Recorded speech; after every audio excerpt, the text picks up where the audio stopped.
اچھا خواب اس کے بیان کرنے کے فوائد بھی ہوتے ہیں۔ میں نے خواب میں جنت میں امیر اہل سنت اور اپنے خاندان والوں کو دیکھا۔ اپنے کسی عزیز کو جنت میں دیکھنا بہت اچھی علامت ہے۔ خواب اپنے طور پر خود بیان کرنا ہر صورت میں جرم نہیں ہے، لیکن کسی پر بدگمانی کرنا اس کی کہاں اجازت ہے؟ صحابہ کرام علیہ رضوان کا اپنے خواب بیان کرنا حدیثوں سے ثابت۔ مکھی کو اس حسن و جمال سے کوئی سروکار نہیں ہے، اس نے دیکھنا ہے کہ پھوڑا کہاں ہے، زخم کہاں ہے۔ الحمدللہ میں نے خواب میں جنت میں امیر اہل سنت اور اپنے خاندان والوں کو دیکھا، اور اس میں میری دادی جان تھی اور انہوں نے گرین لباس اور وائٹ دوپٹہ پہنا ہوا تھا اور وہ مجھے جھولا جھلا رہی تھی۔ الحمدللہ میری دادی جان کے بارے میں کسی اور نے ایک پیارا سا خواب دیکھا کہ آسمان سے ایک جھولا نیچے آیا اور میری پیاری سی مرحوم دادی جان جھولا جھول رہی تھی۔ اچھا خواب اس کے بیان کرنے کے فوائد بھی ہوتے ہیں کہ ان کے جو خاندان والے ان کی دل جوئی ہوگی اس سے، اور اللہ پاک جس پر کرم فرما دے۔ پھر یہ کہ انہوں نے اپنی دادی جان کو سبز لباس میں دیکھا۔ اب اس کو کیا پتا سبز لباس یہ بھی کوئی فضیلت ہے؟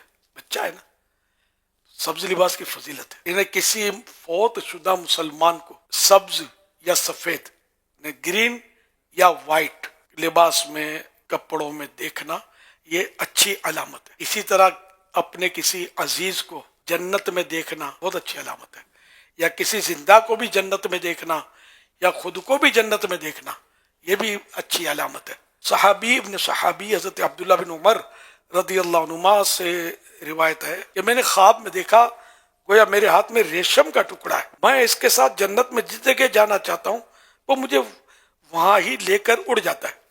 میں نے یہ خواب بی بی حفصہ رضی اللہ عنہا کو بتایا تو حضرت حفصہ رضی اللہ عنہا نے نبی کریم صلی اللہ علیہ وسلم کی بارگاہ عظیم میں پیش کیا تو ارشاد فرمایا کہ تمہارے بھائی نیک آدمی ہیں، یا عبداللہ نیک آدمی ہیں۔ حضرت مفتی احمد یار خان نعیمی رحمۃ اللہ علیہ حدیث پاک کے بارے میں فرماتے ہیں حضرت عبداللہ رضی اللہ عنہ نے جو ریشمی رومال دیکھا ہے وہ ان کے نیک اعمال ہیں، اس کی سفیدی وہ ان کا اخلاص ہے، اس کی صفائی یہ ان کے دل کی صفائی ہے، لہذا حضرت عبداللہ بڑے نیک صالح مخلص دیندار ہیں۔ خیال ہے کہ جیسے نبی کی خواب وحی ہوتی ہے ویسے ہی نبی کی تعبیر بھی وحی ہوتی ہے، لہذا حضرت عبداللہ ابن عمر کا مومن صالح متقی ہونا وحی الہی سے ثابت ہوا۔ شارح بخاری حضرت علامہ بدر الدین عینی رحمت اللہ علیہ فرماتے ہیں خواب میں جنت کا داخلہ قیامت کے دن بیداری میں جنت میں داخل ہونے پر دلیل ہے۔ حضرت امام ابن سیرین رحمت اللہ علیہ فرماتے ہیں جو خواب میں دیکھے جنت میں داخل ہوا ہے انشاءاللہ وہ حقیقت میں جنت میں داخل ہوگا۔ حضرت سیدنا علامہ عبد الغنی نابلوسی رحمت اللہ علیہ فرماتے ہیں میت کو خوبصورت باغ میں دیکھنے کی تعبیر اس کا جنت میں ہونا بھی ہے۔ حضرت علامہ ابو طاہر ابراہیم مقدسی رحمت اللہ علیہ فرماتے ہیں جس نے خواب میں دیکھا کہ وہ جنت میں داخل ہوا ہے جنتی پھل اس سے نصیب ہوئے ہیں، اس کا مطلب یہ ہے کہ وہ علم اور خوشحال زندگی پائے گا، کیونکہ جنت خوشیوں کا گھر ہے۔ اور یہ بھی قول ہے کہ جو شخص خواب دیکھے وہ جنت میں داخل ہوا ہے تو وہ ایسا عمل کرے گا جس کے سبب اسے جنت نصیب ہوگی، جیسا کہ اللہ تعالیٰ کا فرمان ہے تِلْكَ الْجَنَّةُ الَّتِي نُورِثُ مِنْ عِبَادِنَا مَنْ كَانَ تَقِيًّا۔ ترجمہ کنز ایمان، یہ وہ باغ ہے جس کا وارث ہم اپنے بندوں میں سے اسے کریں گے جو پرہیزگار ہے۔ یہ بھی عرض کر دوں میں خواب اپنے طور پر خود بیان کرنا یہ ہر صورت میں جرم نہیں ہے، جرم اس وقت ہے کہ نیت ہو کہ لوگ میری واہ واہ کریں گے، اچھا خواب بیان کیا تو یہ جرم ہے، لیکن کسی پر بدگمانی کرنا اس کی کہاں اجازت ہے؟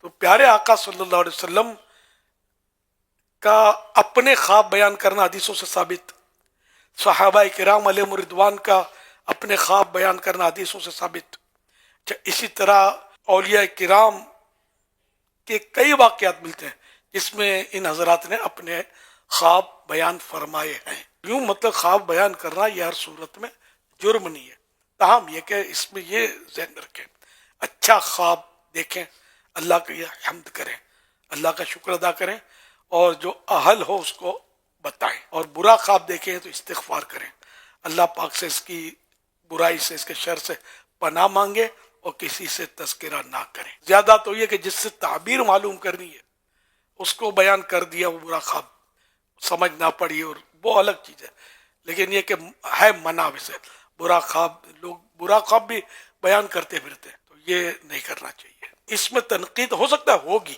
میرے ان کہنے کی بھی ہوگی تنقید، سمجھے؟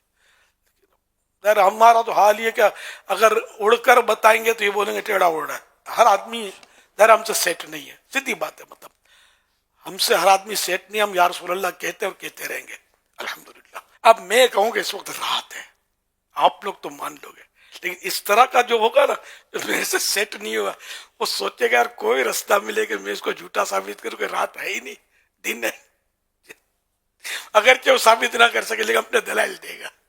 میں آپ کو سمجھانے کے لیے عرض کر رہا ہوں، تو ایسے نہیں بنو، منن والے بنو۔ تو جو میں نے عرض کیا وہ ذرا خلاف شرع تو نہیں کیا۔ اللہ کے پیارے پیارے آخری نبی صلی اللہ علیہ وسلم ارشاد فرماتے ہیں، جو شخص کسی مجلس میں حکمت کی بات سنے اور اپنے ساتھی کی طرف سے جو کچھ سنا اس میں سے صرف بری بات ہی آگے بڑھائے تو اس کی مثال ایسی ہے کہ جیسے کوئی بکریاں چرانے والے کے پاس آئے اور کہے، اے چرواہے مجھے ذبح کرنے کے لیے ایک بکری دو۔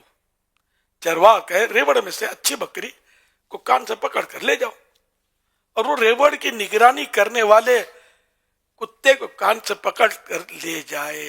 حوالہ ابن ماجہ جلد 5 صفحہ 271، حدیث نمبر 4172۔ اس کے ظاہری جو معنی بن رہے کہ چرواہے نے تو کہا کہ بھائی اچھی بکری لے جا، لیکن اس کا دماغ یہ ایسا ہے، پکڑا ہی کتا، اس نے کتا لے گیا۔ تو اس کی مثال ہم لوگ یوں دیتے ہیں کہ جیسے کہ خوبصورت جسم ہے کسی کا، ہے نا، تو مکھی کو اس حسن و جمال سے کوئی سروکار نہیں ہے، اس نے دیکھنا ہے کہ پھوڑا کہاں ہے، زخم کہاں ہے۔ یہ اگر ہے بدن پر تو وہ زخموں پر جا کر یا پھوڑے پر جا کر بیٹھ جائے گی اور اس کا خون پیپ مواد چوسنے شروع کر دے گی۔ یہ مکھی کے نصیب ہے۔